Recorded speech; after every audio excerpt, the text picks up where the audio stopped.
Assalamualaikum warahmatullahi wabarakatuh. Saya Nanda Mahawati bersama rekan saya Selvia Puspita, Della Anggita, Sevia Widya, dan Gilang. Di sini kami ingin menjelaskan sedikit tentang kerja kelompok kami mengenai menganalisis perspektif sistem terbuka dari UMKM Bakso Kembar sebagai konteks restoran bakso. Kelompok kami telah menganalisis proses input, konversi, dan output seperti berikut. Dimulai dari proses input akan dijelaskan oleh rekan saya Selvia Puspita. Yang pertama yaitu proses input.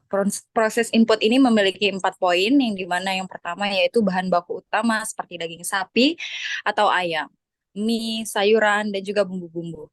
Yang kedua yaitu tenaga kerja, seperti koki, pelayan, staf dapur, dan juga kasir. Yang ketiga yaitu peralatan dapur, seperti kompor, panci, peralatan memasak, dan peralatan penyajian. Yang terakhir yaitu fasilitas fisik, seperti ruang makan, meja, kursi, dan dekorasi. Baik, selanjutnya ada proses konversi, yaitu persiapan bahan baku seperti memasak mie, memasak bakso, dan memasak kuah, membuat kuah.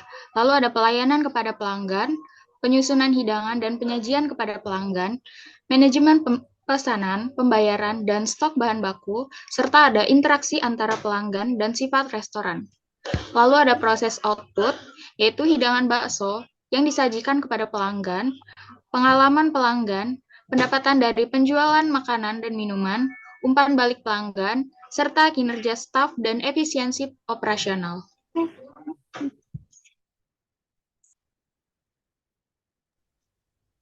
Selanjutnya, mari kita tinjau dari 3 pandangan efektivitas dari bab ini, dan dipilih salah satu langkah yang penting bagi manajer bakso kembar dalam mengevakuasi efektivitas organisasi ini. Yang pertama dilihat dari pandangan sosial, di mana dalam pandangan sosial tersebut, efektivitas restoran bakso kembar diukur berdasarkan kontribusinya kepada masyarakat dan lingkungannya. Salah satu langkah yang penting bagi manajer adalah memastikan bahwa restoran mengikuti praktik bisnis yang etis, memperhatikan keberlanjutan lingkungan, dan berkontribusi pada UMKM lokal, kebijakan pekerja yang adil, dan partisipasi dalam kegiatan sosial di sekitar restoran.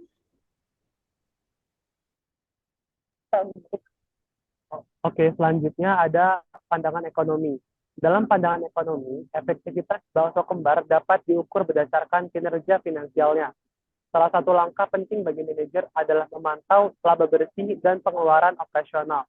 Manajer juga harus memastikan pengolahan stok bahan baku yang efisien untuk menghindari pemborosan dan biaya berlebihan. Yang ketiga ada pandangan teknis. Dalam pandangan teknis, efektivitas bakso kembar dapat diukur dari sudut pandang kualitas makanan, pelayanan, dan efisiensi operasional. Salah satu langkah penting bagi manajer adalah memantau tingkat kepuasan pelanggan, waktu tunggu pesanan, dan kualitas hidangan. Manajer juga dapat mengoptimalkan proses persiapan dan penyajian makanan untuk meningkatkan efisiensi.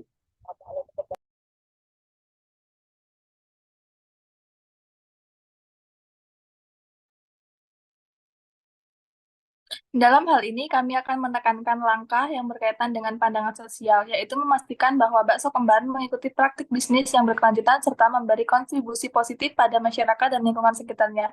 Ini mencerminkan pentingnya tanggung jawab sosial perusahaan dan berperan sebagai UMKM yang peduli terhadap dampaknya pada komunitas dan lingkungan. Manajer harus secara aktif memantau dan meningkatkan praktik-praktik sosial yang dilakukan oleh restoran ini untuk memastikan efektivitasnya dari perspektif sosial. Sekian yang dapat kami sampaikan, kurang lebihnya saya mohon maaf. Wassalamualaikum warahmatullahi wabarakatuh.